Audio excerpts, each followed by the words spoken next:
할렐루야. 함께 찬양하도록 하겠습니다. 찬송가 9장입니다. 찬송가 9장 하늘에 가득 찬 영광의 하나님, 함께 찬양하겠습니다. 반주 없이 그냥 찬양합니다.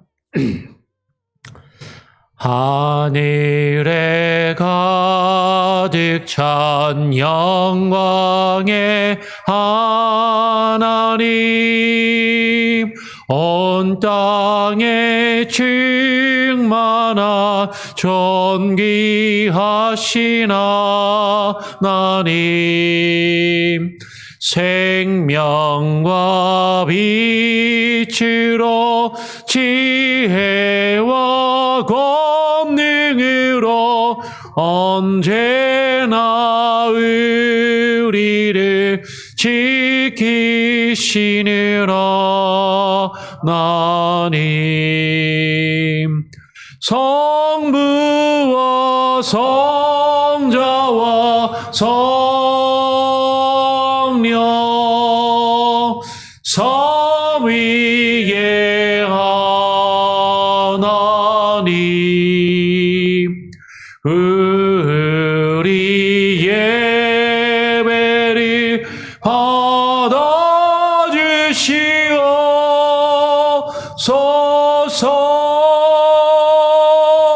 사랑이 넘치는 자비하신 하나님, 은혜가 풍성한 구원의 하나님, 참회의 심령에 평안을 주시옵고 죄악과 물을 용서하여 주소서. 찬송과 영광과 생명 구원의 하나님, 우리 예배를 받아주시옵소서.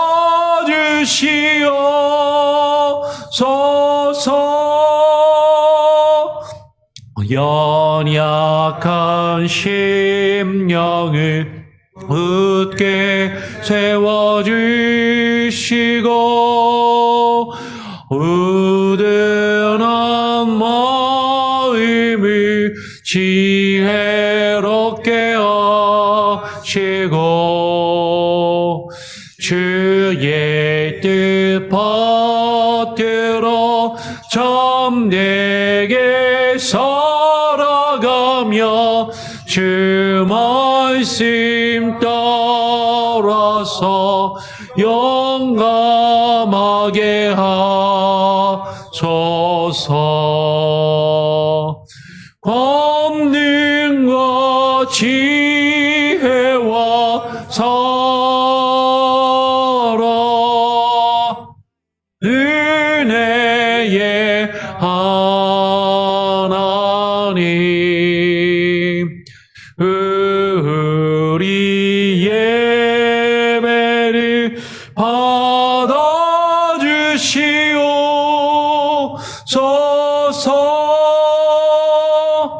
주 앞에 나올 때 우리 마음 기쁘고 그 말씀 힘내어 새 희망이 솟는다. 고난도 슬픔도 이기게 하시었고 영원에 이때여 살아가게 하소서. 우리의 자랑과 기쁨 생명의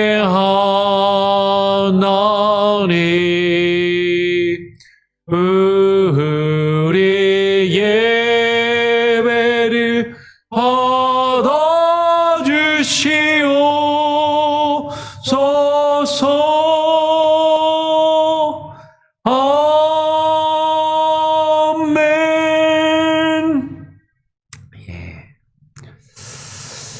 사도신경으로 우리의 신앙을 함께 고백하도록 하겠습니다. 전능하사 천지를 만드신 하나님 아버지를 내가 믿사오며 그 외아들 우리 주 예수 그리스도를 믿사오니 이는 성령으로 잉태하사 동정녀 마리아에게 나시고 본디오 빌라도에게 고난을 받으사 십자가에 못 박혀 죽으시고 장사한 지 사흘 만에 죽은 자 가운데서 다시 살아나시며 하늘에 오르사 전능하신 하나님 우편에 앉아 계시다가 저리로서 산자와 죽은 자를 심판하러 오시리라.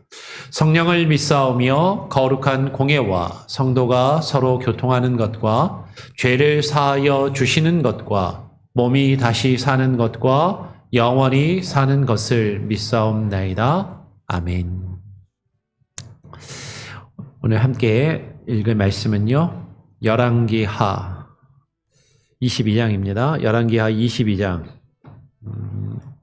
1절과 2절, 2절만 일단 읽도록 하겠습니다. 열왕기하 22장 1절, 2절, 2절입니다. 제가 1절 읽으면 2절은 다 같이 읽겠습니다.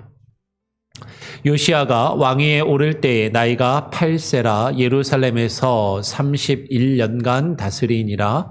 그의 어머니의 이름은 여디다요 보스갓 아다야의 딸이더라. 요시야가 여호와 보시기에 정직히 행하여 그의 조상 다윗의 모든 길로 행하고 좌우로 치우치지 아니하였더라. 아멘. 제가 한번 기도하고 말씀을 전하도록 하겠습니다. 하나님 아버지 감사합니다.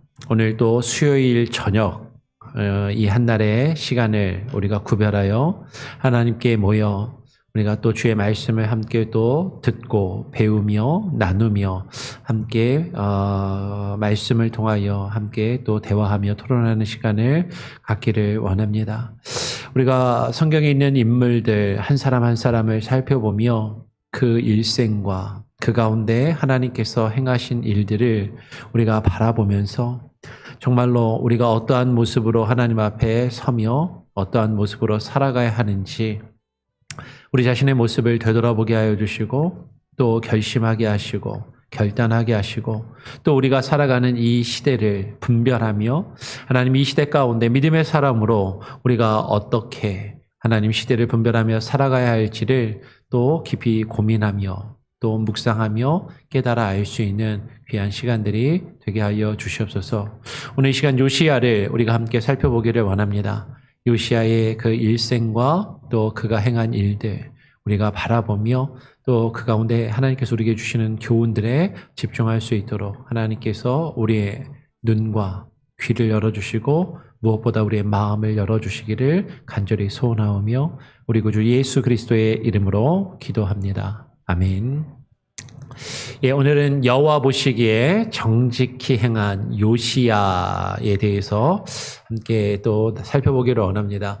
지난번에는 그러니까 요시야의 할아버지 뻘이죠. 이제 히스기야 왕에 대해서 같이 이야기를 나누고 히스기야 시대 때 활동했던 이사야 선지자에 대해서 지난 시간에 나누었습니다. 그리고 오늘은 남쪽 유다가 멸망하기 전에 종교개혁을 이루며 여호와 보시기에 정직하게 행한 왕으로 평가를 받는 요시야 왕에 대해서 같이 한번 살펴보기를 원하고요. 다음 시간에는 이 요시야 시대 때부터 그의 아들들의 시대에 이르기까지 활동했던 예레미야 선지자에 대해서 같이 한번 살펴보겠습니다.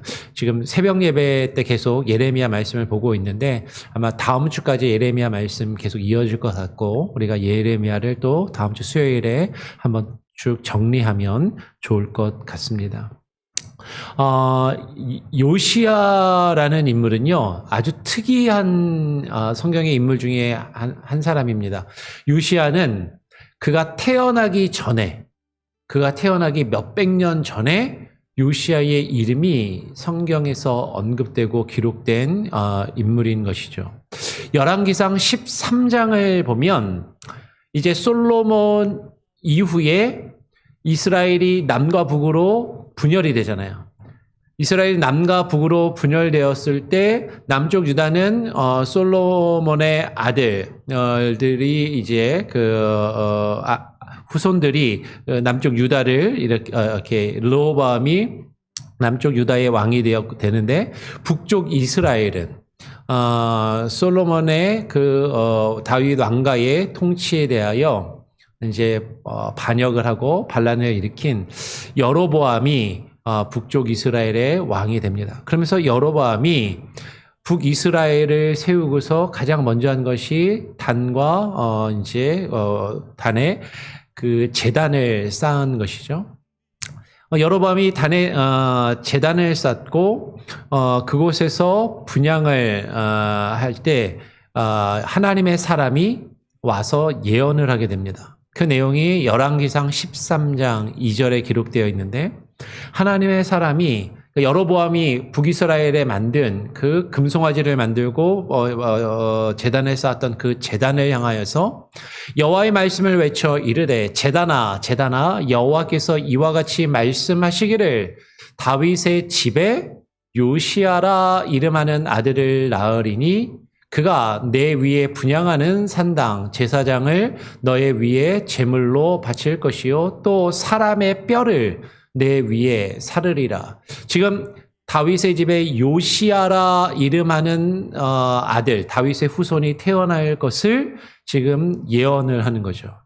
요시아가 태어나기 몇백 년 전에 여로보암 시대에 하나님의 사람이 그 여로보암이 만든 제단을 향하여 예언하면서 요시아의 이름이 요시아가 태어나기도 전에 성경에 언급이 되는 거예요. 그러면서 그 요시아가 태어나서 어떤 일을 할 거냐면 내 위에 분향하는, 여기서 너는 의인화되어 있지만 여로보암이 만든 제단을 이야기하는 것이죠. 그 금송아지를 만들고 분향하였던 그 제단 위에 분향하는 산당 제사장을 너의 위에서, 그 제단 위에서 제물로 바칠 것인데 진짜 사람을 바친다기보다는 사람의 뼈를 그 제단 위에서 불살르게 될 것이다 라고 예언하는 말씀이 열왕기상 13장에 기록되어 있다라는 거죠. 즉 우리가 이제 오늘 살펴보게 될 내용인데 요시아 왕이 오자가 않았네요. 요시아 왕이 태어나기 몇백 년 전에 그의 이름과 요시아가 행할 종교 개혁에 대해서 이미 열왕기상 13장에 예언이 되어 있었다라는 것이죠. 요시아에 대해서 우리가 한번 살펴보면 요시아는 어떤 인물이냐면 역대상 이제 3장 14절 15절에 보면 족보가 나오는데 요시의 아버지는 아몬입니다. 아몬 왕인 것이죠. 그리고 이 족보를 요시아의 아들들은 맏아들은 요하난, 둘째는 여호야김, 셋째는 시드기야, 넷째는 살룸이라고 역대기의 족보에 그렇게 기록이 되어 있습니다. 그래서 요시아의 아들들이 형제들이 왕위를 계속 이어가게 되죠. 여호야김이 왕이 되고 또 그 뒤에 시드기야가 왕이 되는 그런 일들이 벌어지게 됩니다. 요하나는 또 포로로 잡혀가기도 하는 거죠.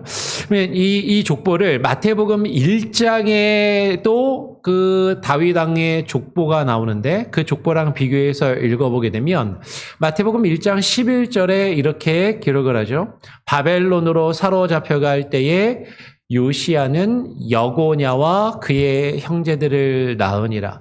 아까 역대기에는 여고냐라는 이름은 나오질 않는데 이 여고냐가 어쩌면 요하난의 다른 이름의 표현일 수도 있을 것이고 하여튼 이름이 좀 다릅니다. 그 역대기와 마태복음의 족보에서 요시아의 아들의 이름이 다르게 기록이 되고 있지만 근데 마태복음 족보의 특징은 뭐냐면 다른 사람들은 그냥 이름만 쭉 열거되었는데 요시아 때에는 상황을 설명하죠. 바벨론으로 사로잡혀 갈 때에, 그러니까 요시아 왕 때부터 그의 아들들의 시대에 바벨론에 왕자들이 포로로 잡혀가게 되는 그런 일들이 이루어지게 되는 거죠. 그것은 역사적으로 아주 큰 사건이었고 그 시대적인 상황을 아주 단편적으로 분명하게 제시해주는 사건이기 때문에 오늘 마태복음 1장에서도 다른 족보에서 다른 사람들의 이름은 그냥 쭉 이름만 열거하는 것에 그치지만 이 요시아에 대해서는 그 시대적 상황을 이렇게 열거를 해주고 있는 것을 보게 됩니다. 이 요시아는요, 어떻게 왕이 되었냐면, 열왕기서를 중심으로 오늘 쭉 살펴보고, 열왕기서에서 다르지 않거나, 열왕기서하고 약간 차이가 있는 부분, 역대기에서 조금 다르게 언급된 부분들은 그 부분만 이렇게 짚어가면서 살펴보고, 기본적으로는 열왕기서를 쭉 훑어보면서 요시아에 대해서 함께 나누어 보겠습니다. 요시아는요, 열왕기하 21장 24절부터 보면 그 앞에 내용을 보면 아몬 왕이 하나님 앞에 죄를 많이 지었습니다. 그러니까 요시아의 아버지는 하나님께 죄를 지었던 악한 왕의 이름이 올라가 있죠. 그래서 그런지 그의 신하들이 반역을 하여서 아몬 왕을 죽이게 돼요.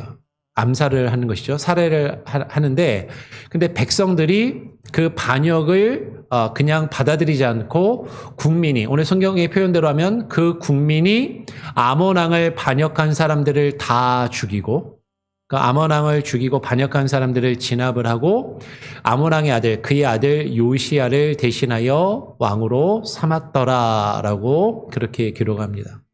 한 절 건너뛰어서 25절 건너뛰고 26절에 아몬이 우시아의 동산 자기 묘실에 아몬은 죽어서 장사가 되고 그의 아들 요시아가 아버지 아몬 왕을 대신하여 왕이 되니라라고 그렇게 기록을 하는 것이죠.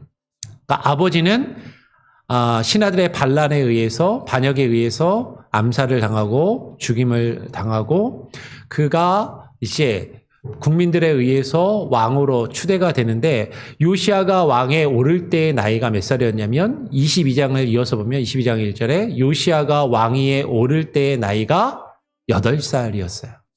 8세라.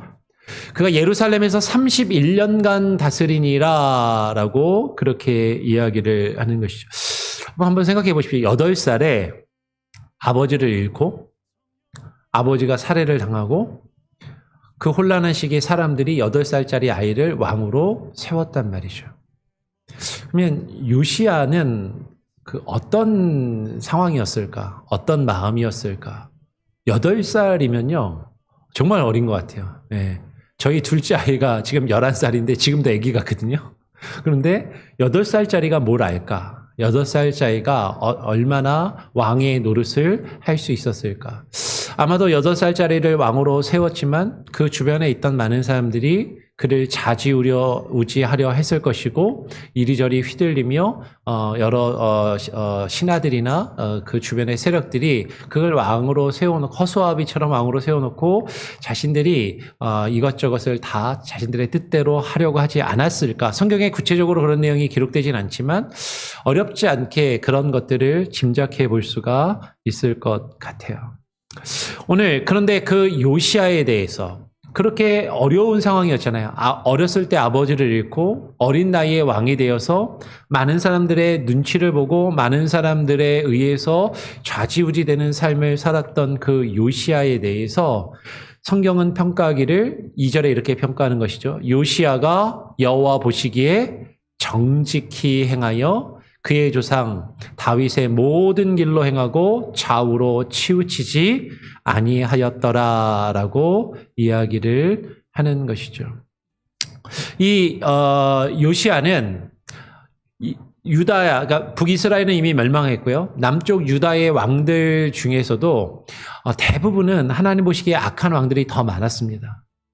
근데 하나님 보시기에 선하고 의로운 왕으로 역임을 받는 왕들이 사실 손으로 꼽히는데 그의 할아버지 뻘인 히스기야 이후에 이제 남쪽 유다가 멸망하기 전에 마지막으로 하나님 보시기에 선하고 바르게 행하였던 왕으로 평가를 받는 마지막 왕이 이 요시야 왕이라는 것이죠. 그래서 이 요시야에 대해서 열왕기 하에는 나오지 않는 역대기 34장 3절을 보면 역대기는 열왕기하고 약간 다르게 조금 더 자세하게 언급을 하는데 역대기 34장 3절은 이렇게 기록을 합니다. 요시야가 아직도 어렸을 때에 곧 왕 위에 있은 지 8년에 그의 조상 다윗의 하나님을 비로소 찾고 제12년에 유다와 예루살렘을 비로소 정결하게 하였다라고 이야기를 해요. 아직도 어렸을 때 8살의 왕이 되었고 8살의 왕이 된 다음에 8년이 되었으니까 몇 살이죠? 16살. 16살이니까 이제 청소년 시기에 접어들어서 스스로 생각하고 판단을 할 수는 있지만 아직은 어렸을 그 나이에 그가 그 16살이 되었던 그가 왕이 된 지 제8년에 그의 조상 다윗의 하나님을 비로소 찾았다라고 이야기를 하거든요. 그러니까 이것을 이야기를 거꾸로 이야기하면 8살의 왕이 되었지만 그 전까지는 하나님을 온전히 찾지 못하였고 그러기 어려운 상황과 환경을 가지고 있었다라고 볼 수밖에 없는 거죠. 근데 이제 스스로 생각하고 판단할 수 있는 나이가 되었을 때 그가 하나님을 비로소 찾기 시작하게 됩니다. 그래서 하나님에 대해서 알고 하나님에 대해서 배우고 제12년에 그러니까 몇 년이 지났죠? 3년이 지나고 12년에 3년이 지났으니까 19살이 된 거죠. 20살이요? 8살의 왕이 되어서 8년이 지났으니까 16살이고 3년이 지났으니까 19, 20. 예, 뭐 그 정도 됐겠죠. 19살. 4년이 지났군요. 예. 12년이 됐으니까 4년이니까 그러네요. 20살. 그러면 이제 성인이 된 거네요. 예, 제가 더하기를 잘 못합니다. 지금. 산수를 못해서. 예, 20살이 되었어요. 그래서 유다와 예루살렘을 20살이 되어서 비로소 정결하게 하였다라고 이야기를 하는 것이죠. 즉 이제 그가 성인이 되어서 왕으로서 자신이 뭔가 할 수 있는 그런 나이가 되었을 때 비로소 유다와 자신이 다스리던 유다와 예루살렘을 비로소 정결하게 하여서 그 산당들과 아세라 목상들과 아로 새긴 우상들과 부어 만든 우상들을 제거하여 버리기를 시작을 합니다. 이제 역대기는 이렇게 기록을 해요. 역대기는 이제 그가 왕위에 오른 지 8년에 하나님을 비로소 찾고 제12년에 유다와 예루살렘을 비로소 정결하게 하기 시작하였다라고 이야기를 하는데 열왕기서를 보면 열왕기 22장의 내용을 그냥 쭉 이어서 읽게 되면 18째 해에 이제 이 일들을 이룬 것처럼 열왕기서에는 기록이 되고 있죠. 요시야가 지금 왕위에 있은 지 18째 해에 그 일을 마치게 됩니다. 지금 3절이고 4절 제가 지금 버림에 잠깐만요. 열왕기 역대하 34장 3절 하고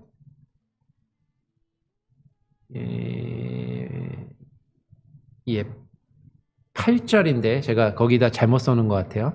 역대하 34장 2-1에 34장 3절로 써놨는데 34장 8절을 보면 뭐라고 기록되어 있냐면 요시야가 왕위에 있은 지 18째 해에 그 땅과 성전을 정결하게 하기를 마치고 라고 그렇게 되어 있습니다. 그러니까 역대기에는 18째 해, 그러니까 12년부터 유다와 예루살렘을 정결하게 하기를 시작하여서 18째, 18년째 되던 해, 그러니까 6년인가요? 6년 동안 이 정결하게 하는 일을 계속해서 해서 마쳤다라고 역대하 34장에서는 그렇게 지금 기록을 하고 있어요. 근데 이제 열왕기서를 보면 그 내용이 언급이 없고 그냥 18번째 해, 18년째 일들을 이룬 것처럼 그렇게 이제 열왕기서에는 기록이 되죠. 열왕기하 22장으로 다시 돌아가서 보게 되면 열왕기하 22장은 이렇게 이야기를 합니다. 우리가 아까 1절, 2절을 보았고 3절부터 보면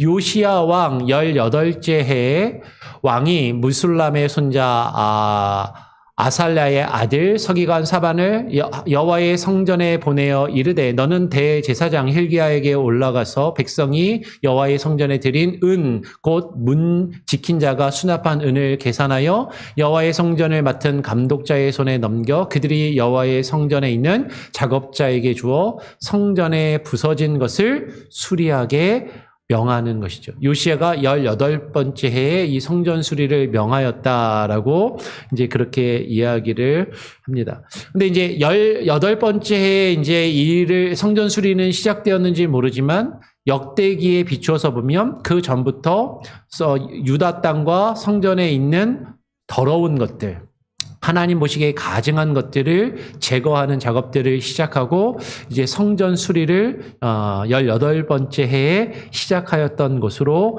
보이는 것이죠. 그러면서 지금 우리가 읽은 내용들을 쭉 보면 요시야가 백성들이 성전에 드린 은, 요새 표현으로 하면 백성들이 드린 헌금을 잘 거두어서 그것을 잘 계산하여서 그 전까지는 어떻게 보면 그것들이 잘 계수되지 않고 그것들이 잘 관리되지 않고 백성들이 하나님께 바치는 돈들이 줄줄 샜던 거죠.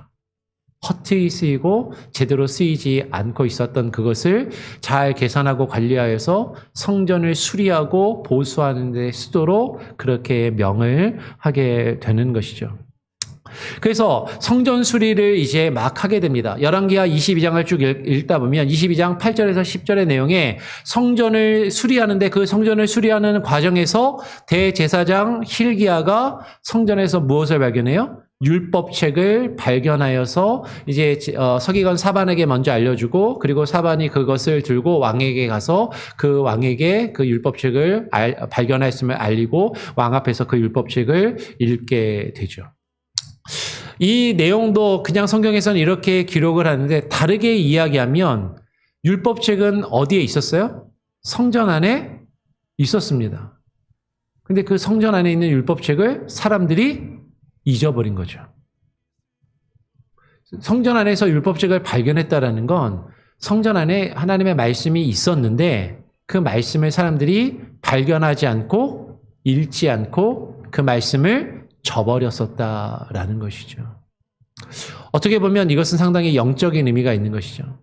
하나님의 전에, 하나님의 성전에, 하나님의 교회에 주의 말씀이 있는데 그 말씀을 보질 않는 거예요.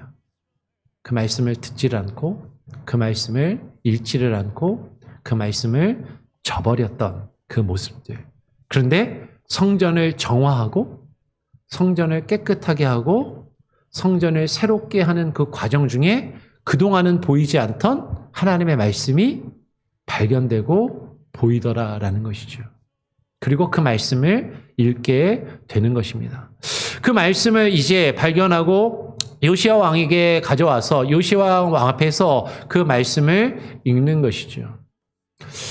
그러니까 요시야 왕이 그 말을 듣자 지금 12절부터 보여드리지만 11절에 보면 율법책을 그 서기관이 자신에게 읽어주니까 그 말씀을 듣고 요시야 왕이 슬퍼하고 괴로워하면서 자신의 옷을 찢어요. 유대인의 풍습 중에 그것을 크리아라고 이야기하는데 옷을 찢어 자신의 슬픔을 표현하며 하나님 앞에 통회하고 자복하며 회개하는 모습. 그리고 거기에 한 가지 더하면 유대인들은 어떻게 하죠? 머리에 재를 끼얹어서 흙먼지를 뒤집어 쓰고 금식을 하며 기도하는 그런 관습이 있었던 것이죠. 옷을 찢고 그리고 서기관이 자신에게 읽어준 그 말씀에 대해서 여호와께 물으라라고 요구를 하는 것이죠. 하나님의 말씀을 들었습니다. 그러면 요시야 왕이 내가 아까 역대기의 말씀에 만약에 비추면 내가 16살부터 하나님을 찾고 하나님의 말씀을 듣고 배워서 다 알아. 알 만큼 알아. 그러고 넘어간 것이 아니라 하나님의 말씀을 듣고 그 말씀에 반응을 하는 거죠. 그러면서 그 말씀의 뜻이 무엇인지 다시 묻고 확인하고 그것을 하나님의 사람에게 또 선지자에게 묻기를 또 또 청하고 있는 요시야 왕의 모습을 보게 되는 것이죠. 그 중간에 이제 여선지자 훌다에게 청하여서 하나님의 말씀을 듣는 그 내용이 있는데 그 내용 그냥 일단 넘어가겠습니다. 뒤에 가서 살짝 보고요. 이제 그 율법책을 발견하고 그 율법책을 먼저 읽고 그 율법책을 통하여서 하나님의 뜻을 묻고 발견한 그 요시야 왕이 사람들을 보내어서 유다와 예루살렘의 모든 장로들과 백성들을 자기에게로 불러 모으는 거죠. 23장으로 건너가서. 그리고 왕이 여호와의 성전에 올라가서 유다 모든 사람과 예루살렘 주민과 제사장들과 서기관들과 모든 백성의 남녀노소를 막론하고 다 왕과 함께 모이게 하여서 그렇죠. 사람들을 다 불러 모으는 것이죠. 자신이 불러 모을 수 있는 자신의 영향력을 발휘할 수 있는 모든 사람들을 다 불러 놓아서 자신과 함께하게 한 뒤에 왕이 여호와의 성전 안에서 발견한 언약의 모든 말씀을 어떻게 해요? 읽어서 무리의 귀에, 사람들의 귀에 들려주는 것이죠.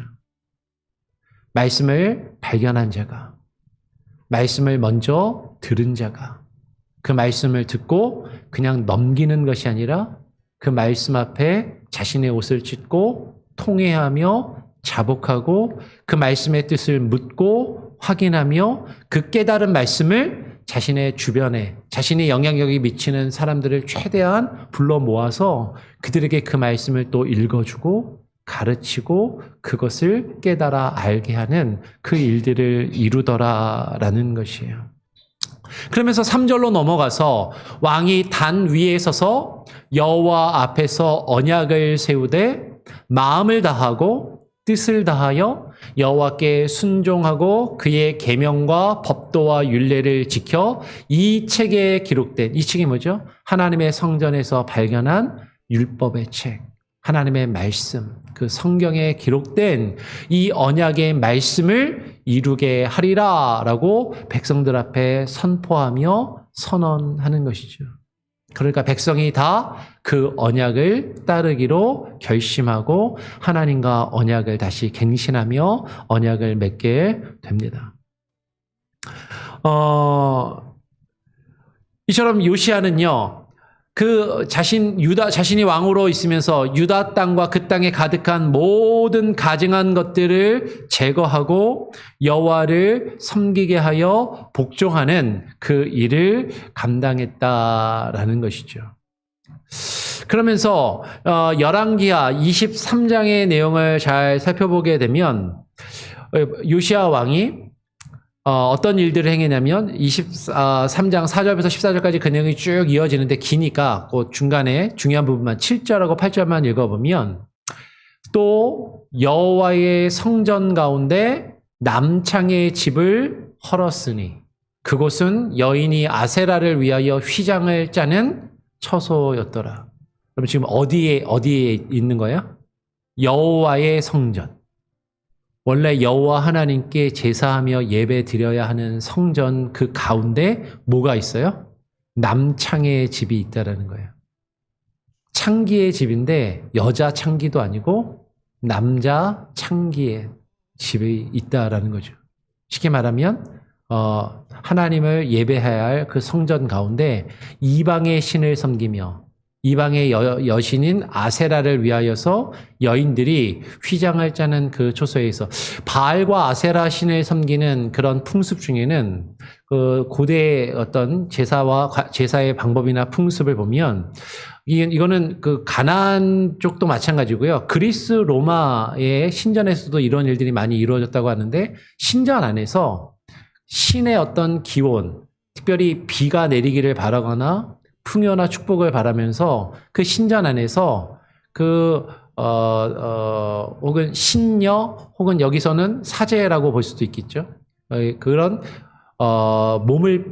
성적인 관계를 그들과 맺으면서 제사의 의식을 행했던 것들이 이방의 어떤 제사의 방식이고 풍습이었다라는 거죠. 근데 그런 일들이 여호와 하나님을 섬기는 성전 안에서 이루어졌었고 그런 남창의 집이 성전 가운데 있었다라는 거예요.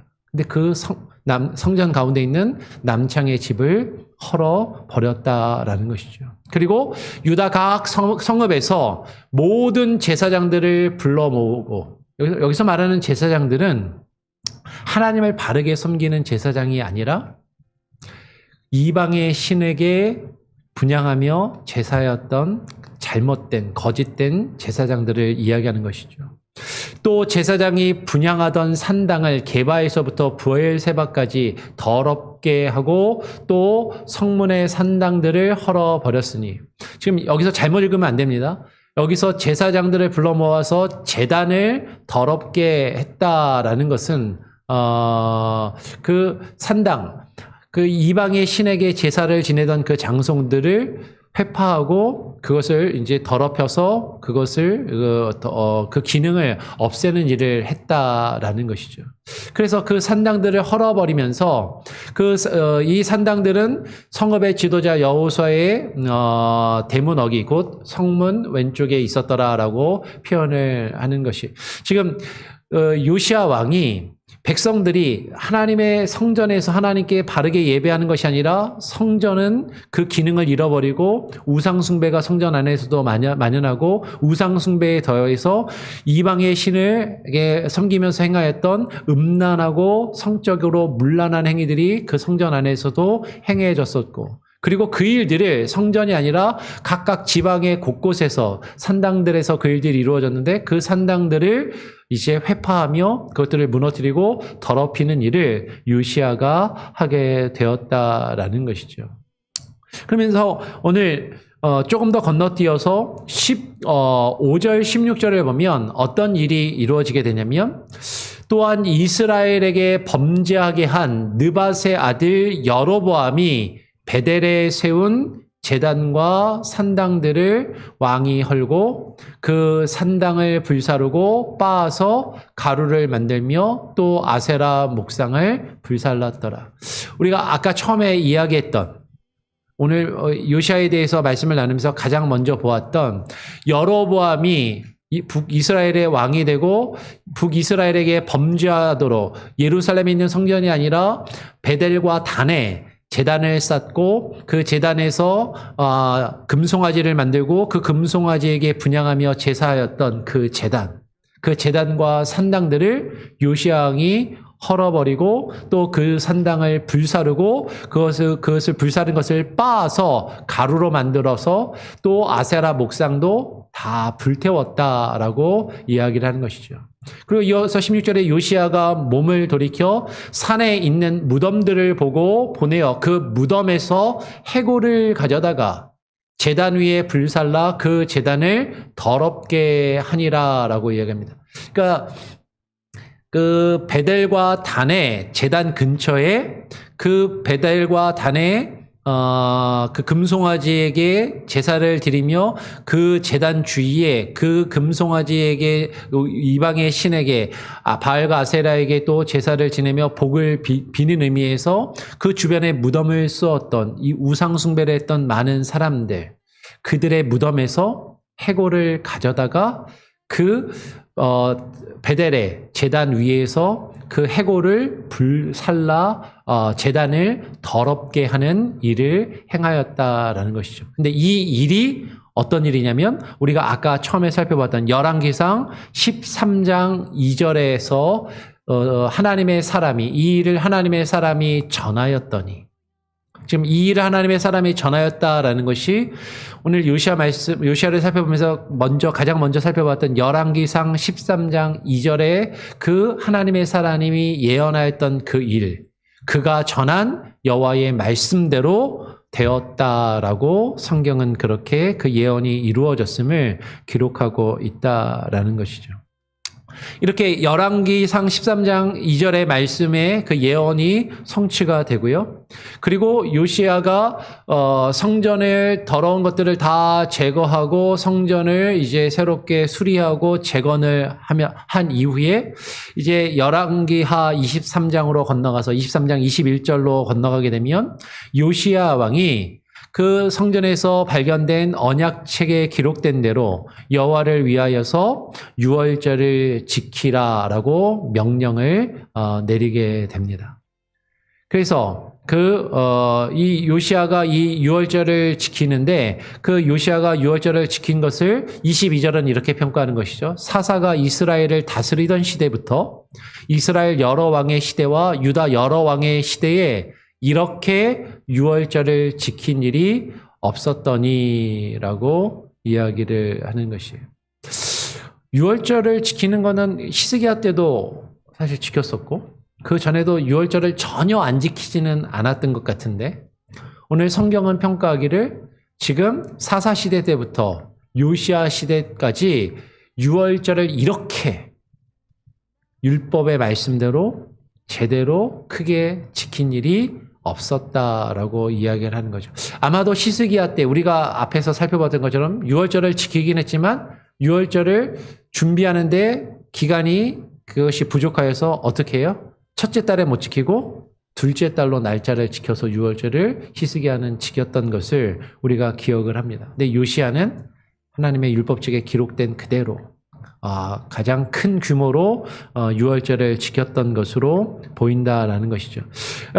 열왕기서에는 유월절을 어떻게 지켰는지 구체적인 내용이 잘 기록되어 있지 않는데 역대기를 보면 그 내용이 좀 더 자세하게 구체적으로 기록되어 있습니다. 역대하 35장 1절에서 19절에 보면 요시아가 왕위에 있은 지 18째 해에 유월절을 지킨 것을 얼마나 많은 짐승과 제물을 유월절 제물을 바쳤는지 그것을 구체적으로 기록하며 언급하고 있는 내용이 역대기에 좀 더 자세하게 기록되어 있습니다. 그건 나중에 우리가 예배를 마치고 혹은 집에 가서 한번 조금 살펴보시면 좋을 것 같아요.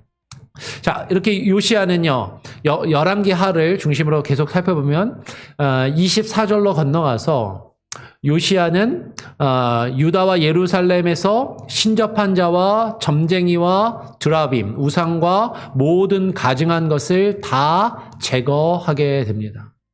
그리고 이 큰 제사장 hil기야가 여호와의 성전에서 발견한 책에 기록한 율법의 말씀을 이루려 합니다. 그 제사장 hil기야가 성전에서 발견한 그 하나님의 말씀을 이루기 위해서 그것을 행하는 일에 요시아가 전념하였다라는 것이죠. 그러면서 오늘 25절은 요시아에 대해서 다시 이렇게 평가를 해요. 요시아와 같이 마음을 다하며 뜻을 다하며 힘을 다하여 모세의 모든 율법을 따라 여호와께로 돌이킨 왕은 요시아 전에도 없었고 후에도 그와 같은 자가 없었더라라고 그렇게 평가를 하죠. 그러니까 하나님의 말씀대로 모세의 모든 율법에 따라서 그 율법의 말씀대로 여호와께로 돌이킨 왕이 요시아 전에도 없었고 후에도 그와 같은 자가 없었다라고 하면서 요시아에 대해서 상당히 크게 높게 평가를 하고 있는 것을 보게 됩니다. 그런데요.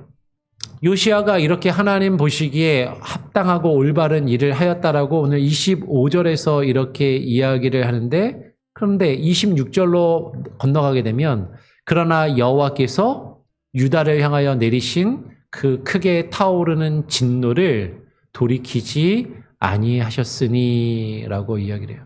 요시아가 이렇게 엄청난 종교개혁을 이루고 유다 땅과 예루살렘에서 그 더러운 우상을 다 제거하고 성전을 새롭게 정화하고 성전을 수리하고 그 안에서 하나님을 예배하는 유월절을 온전히 지키며 그런 일들을 회복하였지만 그러나 여호와께서 유다를 향하여 내리신 하나님의 그 크게 타오르는 진노를 돌이키지 아니하시고 하나님의 심판은 계속 이루어지는 것으로 성경은 기록을 하는 거죠. 근데 왜 그러냐? 이는 므낫세가 여호와를 경노하게 한 그 모든 경노 때문이다. 여러분 이것은 므낫세 단지 한 사람 때문이 아니라 유다의 이스라엘과 유다의 이전의 왕들의 죄악이 계속해서 쌓이고 그 죄악들을 하나님이 심판하시지 않을 수 없었음을 지금 말씀하고 있다라는 것이에요. 그러면서 오늘 27절은 이렇게 이야기합니다. 여호와께서 이르시되 내가 이스라엘을 물리친 것 같이 유다도 내 앞에서 물리치며 내가 택한 이 성 예루살렘과 내 이름을 거기에 두리라 한 이 성전을 버리리라 하셨더라. 하나님께서 택하신 성 예루살렘과 하나님의 이름을 두리라고 하셨던 성전을 버리시겠다라고 그렇게 말씀을 하고 있다라는 거죠. 근데 이 내용을 보면 좀 씁쓸한 마음이 들어요. 요시아가 어렸을 때부터 하나님을 찾고 하나님의 말씀을 듣고 배우기에 힘쓰고 하나님의 말씀을 이루기에 그렇게 애를 쓰고 왕으로서 그 더러운 것들을 제거하며 우상들을 제거하고 성전을 회복하며 성전을 새로 수리하고 그 안에서의 제사와 예배의식을 회복하는 그 일들을 행하였는데 요시아 전에도 이후에도 그와 같은 왕이 없을 정도로 하나님 보시기에 바른 일들을 행하였는데 그런데 하나님의 심판은 돌이켜지지 않고 계속해서 그 심판이 이루어지더라라는 거죠. 그러면 요시아의 그 수고는 요시아가 행한 그 일들은 다 헛수고이고 헛된 것인가? 아무런 의미가 없는 것인가? 아까 그 요시아가 율법의 책을 발견하고 제사장과 서기관과 신하들을 시켜서 그 여호와의 말씀의 뜻을 물어보라라고 할 때 그들이 찾아간 사람이 여선지자 훌다라는 여인이었습니다. 역대하 34장에 그 훌다가 하나님의 말씀을 받아서 예언하는 내용들이 나오는데 그 훌다가 34장 28절을 보면 뭐라고 예언을 하냐면 이렇게 예언을 하는 것이죠. 34장 27절 28절을 제가 한번 읽어보겠습니다. 내가 이곳과 그 주민을 가리켜 말한 것을 내가 듣고 지금 하나님의 말씀을 여선지자가 받아서 하나님의 말씀을 대언하는 거예요. 요시야 네가 하나님의 말씀을 듣고 그 성경에 기록된 하나님의 말씀을 듣고 마음이 연약하여 하나님 앞 곧 내 앞에서 겸손하여 옷을 찢고 통곡하였으므로 나도 너의 말을 들었노라 여호와가 말하였느니라. 그러므로 네가 나의 말을 듣고 그 말씀에 반응하며 옷을 찢고 회개하며 통곡하며 하나님의 앞에 겸손하게 그 말씀에 반응하였으니까 나도 너의 기도와 너의 말을 들었다라고 여호와께서 말씀하시면서 그러므로 내가 너에게 너희 조상들에게로 돌아가서 평안히 묘실로 들어가게 하리니 내가 이곳과 그 주민에게 내리는 모든 재앙을 내가 눈으로 보지 못하리라 하셨느니라. 이에 사신들이 왕에게 복명하니라 라고 기록하는 거죠. 여선지자 훌다는 요시아에 대해서 요시아가 하나님의 말씀을 듣고 그 말씀에 반응하며 하나님의 말씀에 앞에 뉘우치고 그 어떤 종교개혁의 일들을 이루어서 하나님께서 요시아가 살았을 때에는 그 심판이 이루어지는 것을 보지 않게 하시겠다라고 이야기를 하신 거죠. 근데 요시아가 살았을 때는 그 심판이 늦추어지고 하나님이 그 진노를 멈추시고 기다리시지만 요시아 이후에 그의 아들들이 또 범죄하며 또 하나님 앞에 잘못하였을 때 결국에는 유다가 심판을 받아 멸망하게 되는 것을 우리는 역사 속에서 발견하게 돼요. 사실 저도 이제 이 말씀을 준비하면서 조금 이제 안타까운 마음이 들고 조금 고민스러운 게 그러면 요시아처럼 열심히 하나님을 믿고 하나님의 말씀에 반응해도 우리가 할 수 있는 것은 하나님의 진노를 늦추는 것. 하나님의 진노가 연기되도록 하는 것. 그것 외에는 할 수 있는 것이 없는 것인가. 근데 하나님은 믿음의 사람들이 하나님의 말씀에 그렇게 반응하여서 그 심판을 계속해서 늦추시고 연기하시며 그 하나님이 오래 참고 기다리시는 하나님의 뜻을 계속해서 구약의 역사 가운데 계속해서 반복하시고 이루셨던 것을 보게 됩니다. 어쩌면 우리가 볼 때는 내가 열심을 내어서 모든 것을 다 해결하고 하나님의 심판과 진노를 싹 없애버리고 내 자녀들은 다 복을 받고 좋은 일만 있게 되기를 어쩌면 우리는 바라는지 모르지만 하나님이 바라시는 것은 나와 나의 자손들이 계속해서 지속적으로 하나님의 말씀을 듣고 그 말씀에 반응하며 그 말씀에 뉘우치기를 하나님은 바라시는 것이 아닌가 싶어요. 이 부분에 대해서 우리가 조금 이따가 예배 마치고 우리가 함께 Q&A 시간에 같이 한번 조금 뭐 정답은 없겠지만 같이 한번 좀 고민하고 나누면 좋을 것 같습니다. 근데 이렇게 요시야가 이와 같은 일을 행한 이후에 역대하 35장으로 건너가게 되면 35장 20절을 보면 이렇게 이야기하죠. 이 모든 일 후 곧 요시야가 성전을 정돈하기를 마친 후에 하나님의 말씀을 발견하고 그 말씀대로 성전을 정화하고 성전을 정돈하기를 마친 이후에 그러면 좋은 일이 있어야 될 것 같은데 요시야는 죽음을 맞이하게 됩니다. 이 애굽 왕 느고가 유브라데 강가에 갈그미스를 치르고 올라가게 되죠. 그때 이스라엘을 유다 땅을 지나가서 유브라데 쪽으로 올라가게 되는데 요시야가 그 애굽 왕이 그 길을 터줄 것을 바라지만 요시야가 그것을 가로막아요. 그것을 방비합니다. 그 애굽 왕 느고는 내가 너랑 싸우려고 하는 게 아니니까 그냥 길을 열어라라고 21절에 그 내용이 기록되는데 21절은 건너뛰고 느고가 그렇게 그 너랑 요시야와 싸우지 않을 것 아시고 그냥 지나가서 유브라데를 치러 올라가도록 길을 트라라고 했을 때 요시야가 그것을 거부하고 22절에 요시야가 몸을 돌이켜 떠나기를 싫어하고 오히려 변장하고, 그러니까 요새 변장이라는 게 뭐 아예 다른 사람으로 저기 하보다 군인들이 위장했다 뭐 그런 개념 정도로 이해해도 될 것 같은데 오히려 변장하고 그와 싸우고자 하여 애굽 왕 느고와 싸우고자 하여 여호와의 입에서 나온 이 표현이 아주 좀 특이하죠. 여호와의 입에서 나온 느고의 말을 듣지 아니하고 이 말은 지금 우리가 읽진 않았지만 21절에 느고가 한 그 말이 여호와께서 느고를 통해서 하신 그 말씀을 듣지 않고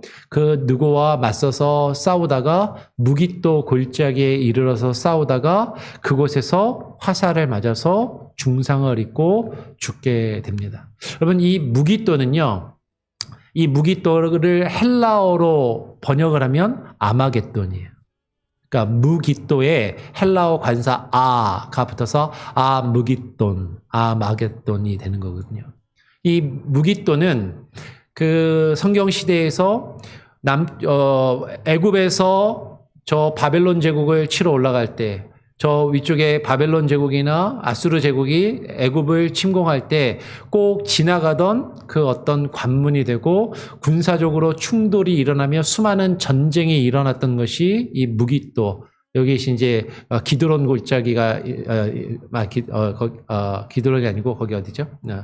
갑자기 지금 골짜기 이름이 무깃도가 있는 골짜기 지금 이름이 갑자기 생각이 안 났어요. 하여튼 그 무깃도가 있는 그 평야지대가 전쟁이 가장 많이 이루어지던 그런 지역이어서 이제 신약의 요한계시록에도 이제 아마겟돈 전쟁에 대한 어떤 예언과 모티브가 여기서 이제 사실은 있는 것이죠. 그러니까 그 아마겟돈은 어떤 혼란의 시대, 어떤 그 대륙과 대륙 혹은 강대국과 강대국의 충돌이 일어나서 전쟁이 벌어지는 어떤 그런 장소나 상황을 아마겟돈으로 표현한 것인데 이것을 문자적으로 이스라엘에서 3차 대전이 일어난다 뭐 이렇게 해석하시는 분들이 있는데 그거는 뭐 꼭 그렇지 않을 수도 있다라는 거예요. 자, 지금 이제 요시야가 결국에서는 이 애굽 왕과 싸우다가 화살을 맞고 중상을 입어서 죽음을 맞이하게 됩니다. 그래서 오늘 23절부터 내용을 보면 이렇게 자가 요시야 왕을 쏜지라 왕이 그의 신하들에게 이르되 내가 중상을 입었으니 나를 도와 나가게 하라. 그 부하들이 그를 병거에서 내리게 하고 그의 버금 병거에 태워. 그러니까 전쟁터에서 원래 타고 다니던 병거, 그건 뭐 망가졌는지 그 병거를 더 이상 몰고 나오기가 어려워서 그 다음 세컨 병거 거죠. 그러니까 버금 병거라고 이렇게 번역을 해놨는데 두 번째 병거, 세컨 병거에 태워서 예루살렘에 이른 후에 그가 죽으니 그의 조상들의 묘실에 장사되니라 라고 이야기를 합니다. 역대기는 이렇게 기록을 하는데 열왕기에서는 죽어서 그 무기토에서 죽어서 시신을 병고로 옮긴 것처럼 그렇게 이제 열왕기서에는 그렇게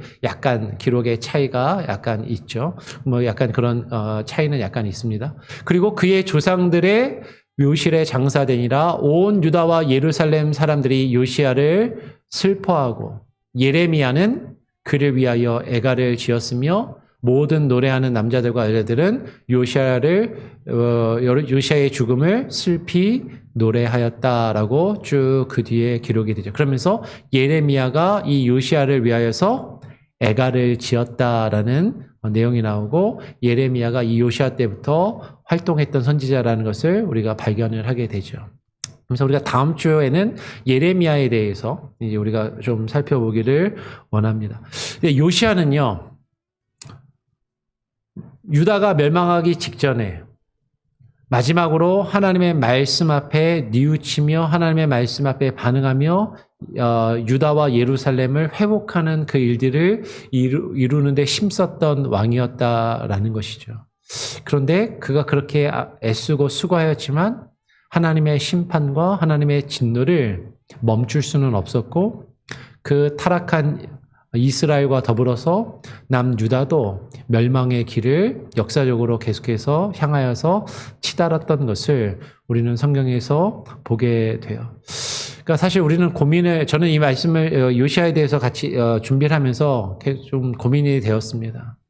내가 열심히 믿고 내가 열심히 사역하고 하나님의 일을 이루어도 결국에 어떤 시대적인 흐름이나 하나님의 진노와 심판을 돌이킬 수는 없을 수 없다라는 것을 발견하면서 그러면 내가 지금 이렇게 열심을 내고 수고하는 것이 무슨 의미가 있을까?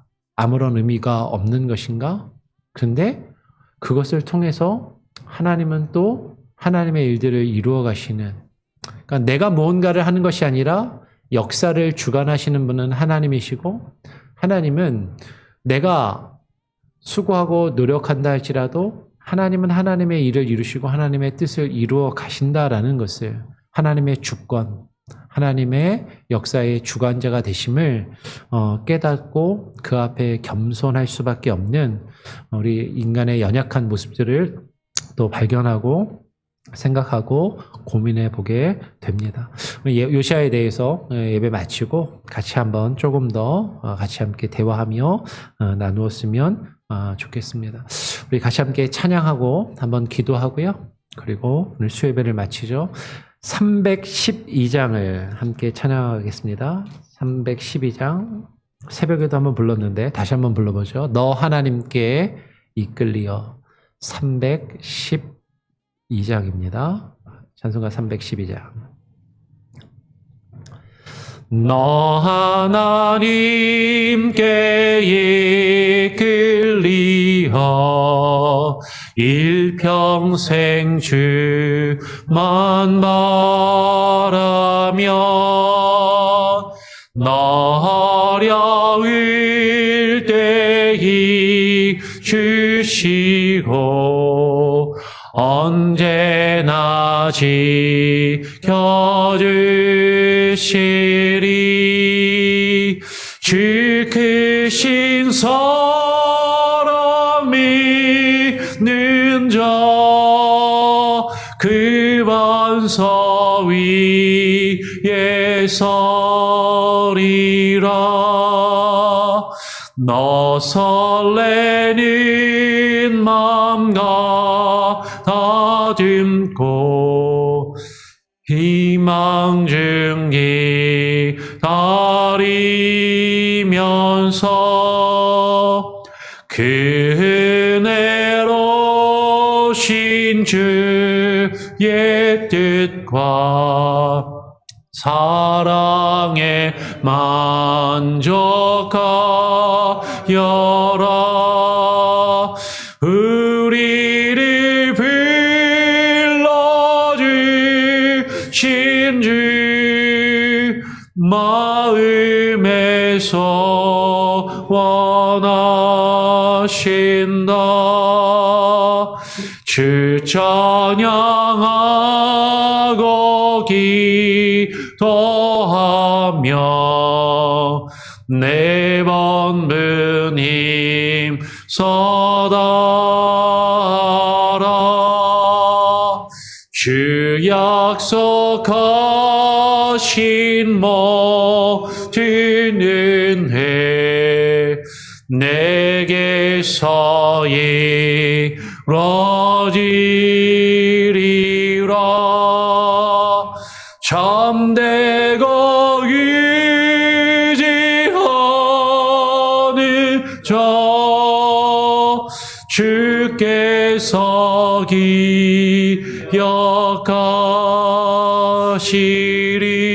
기억하시리. 아멘. 제가 한번 기도하고요. 주님 가르쳐주신 기도로 오늘 수요예배를 마치도록 하겠습니다.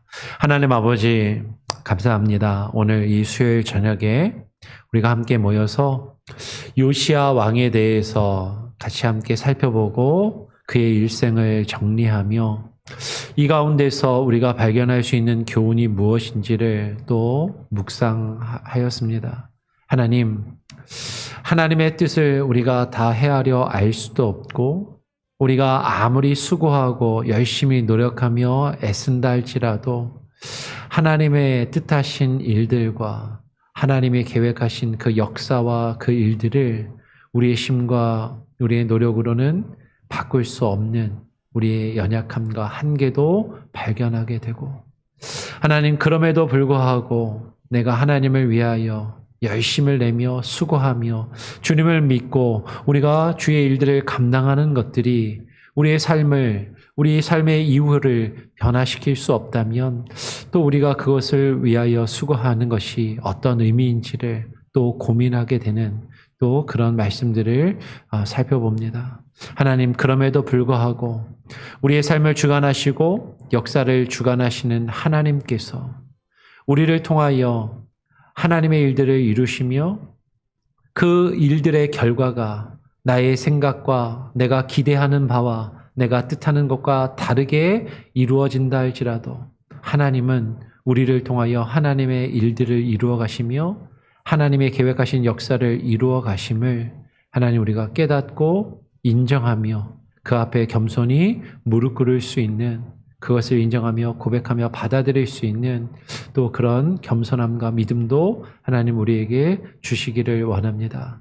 하나님 우리가 주의 말씀 앞에 겸손히 무릎 꿇게 하시고 또 주의 말씀을 또 함께 이 예배 시간 이후에 또 함께 나누며 고민할 때 하나님 우리가 또 유익한 교제와 풍성한 교제가 이루어질 수 있게 하여 주시옵소서. 감사와 찬양과 영광을 오직 주님께 올려드리오며 우리 구주 예수 그리스도의 이름으로 기도합니다. 아멘. 하늘에 계신 우리 아버지여 이름이 거룩히 여김을 받으시오며 나라가 임하시오며 뜻이 하늘에서 이루어진 것 같이 땅에서도 이루어지리이다. 오늘 우리에게 일용할 양식을 주옵시고 우리가 우리에게 죄 지은 자를 사하여 준 것 같이 우리 죄를 사하여 주옵시고 우리를 시험에 들게 하지 마옵시고 다만 악에서 구하옵소서. 대개 나라와 권세와 영광이 아버지께 영원히 있사옵나이다. 아멘. 예, 자유롭게 좀 기도하시고요. 그리고 친교실에서 모여서 또 교제하도록 하겠습니다. 하나님의 고요히 감사여 그 놀라운